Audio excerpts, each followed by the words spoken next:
हुआ क्या है सीबीएसई में कि लगभग कोई 17,80,000 स्टूडेंट ने सीबीएसई का इम्तिहान दिया, और जो ये क्लास 12 की बात कर रहा हूं मैं। और फिर इन्होंने कहा कि इस बार हम इवैल्यूएशन जो करेंगे वो OSM, मतलब के ऑन स्क्रीन मार्किंग।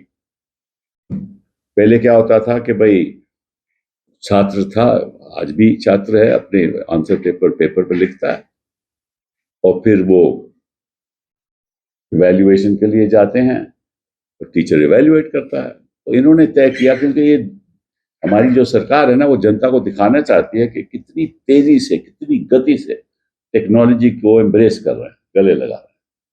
तो इसलिए इस बार हम ऐसा करेंगे कि ऑन स्क्रीन मार्किंग करेंगे। मतलब क्या क्या हुआ कि वही जो पेपर है उसका स्कैन करके टीचर को भेजा जाएगा। स्कैनिंग सही हुई, गलत हुई, बेचारे टीचर को ट्रेनिंग नहीं दी गई, उसको मालूम नहीं कि कैसे पन्ना पलटना है, उसको ये भी नहीं मालूम। अच्छा, वो देख भी नहीं सकता क्योंकि कहीं स्कैनिंग इतनी खराब है। कुछ मैंने खुद व्हाट्सएप पे देखा है कि लोगों ने, बच्चों ने कहा कि ये देखिए मुझे पेपर दिया गया स्कैन का, लेकिन मैं खुद नहीं पढ़ सकता अपना पेपर कि मैंने क्या लिखा है। तो खुद नहीं पढ़ सकता तो वो जो टीचर है जो स्कैन देख रहा है वो कहां से पढ़ेगा। तो इसका नतीजा क्या हुआ? इसका नतीजा हुआ कि जो पास परसेंटेज है वो गिर गई। ये भी बड़ी अचंभे की बात है, जो पहले पास परसेंटेज होती थी उसमें गिरावट आ गई। मैं सीबीएसई की बात कर रहा हूं। पहले 88.39% पास होते थे बच्चे, इस बार 85.20। तो उन्होंने कहा कि ये कैसे हो सकता है। बच्चों ने कहा कि साहब हमारी वैल्यूएशन करिए। तो ये तो मान के चलिए रिवैल्यूएशन पे चले गया, और ये वैल्यूएशन में ये झगड़े हुए। वो टीचर कह रहे हैं कि साहब हम नहीं पढ़ सकते ये। तो ये बवाल रोज के रोज चलता जा रहा है, और नतीजा होगा ये मैं नहीं कह सकता। लेकिन साथ साथ में जैसे ही वो रिजल्ट कहते हैं कि हम पूरी तरह से रिवैल्यूएशन के बाद रिजल्ट डिक्लेयर करेंगे, वो साइट भी क्रैश हो रही है। मतलब कि कल से 4-5 बार साइट क्रैश हो गई, और मुझे मालूम नहीं कि आज अभी स्थिति क्या है। मतलब कि आप बच्चों के भविष्य के साथ क्यों खिलवाड़ कर रहे हो? देखो, मजाक थोड़ी ना। अब उनके माँ बाप की हालत देखो, बच्चों की खुद की हालत देखो। भविष्य, उनका अपना भविष्य इस पे निर्भर है, और आप मतलब कि एक्सपेरिमेंट कर रहे हो। मतलब कि बच्चों की जिंदगी के साथ एक्सपेरिमेंट करना, ये आप ही जानते हो। कोई सोच वाला मंत्री तो ऐसा काम नहीं कभी कर सकता।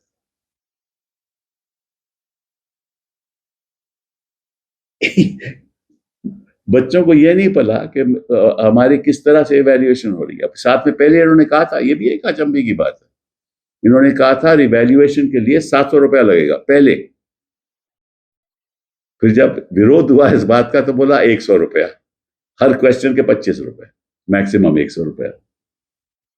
पैसा भी दो, आप सही तरीके से उसको इवैल्यूएट भी नहीं करो, पास परसेंटेज भी कम हो जाए, साइट आपकी क्रैश हो जाए, एक बार नहीं, दो बार नहीं, तीन बार नहीं, चार बार नहीं, तो आप सोच समझ के साथ क्यों नहीं करते काम? देश आप विकसित भारत की ओर ले जाना चाहते हो, और ये आप मतलब कि अपनी टेक्नोलॉजी द्वारा आपकी साइट क्रैश होती जा रही है।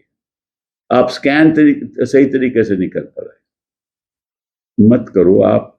चलिए, जो हुआ सो हुआ, लेकिन हम आपसे आग्रह करते हैं, बच्चों की ओर से, उनके माँ बाप की ओर से, कि मत ऐसे करो, मत उनके भविष्य के साथ आप खिलवाड़ करो। अब नीट में क्या हुआ है, वो तो उससे भी ज्यादा सीरियस है।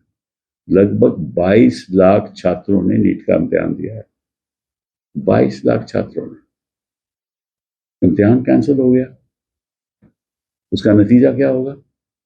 दोबारा बैठेंगे बच्चे,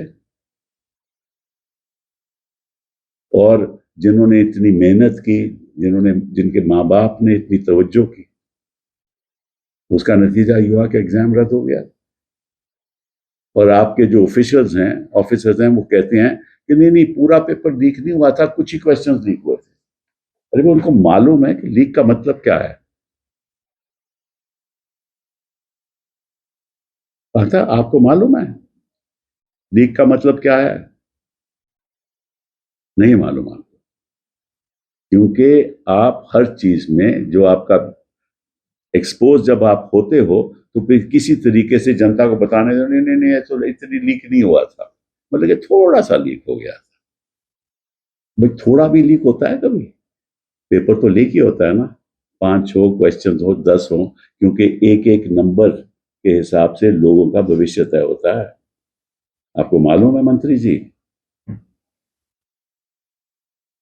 इलेक्शन तो बड़े आप आराम से जीत जाते हो टेक्नोलॉजी द्वारा। यहां आपको टेक्नोलॉजी का मतलब नहीं मालूम, किस तरीके से उसका इस्तेमाल करना है।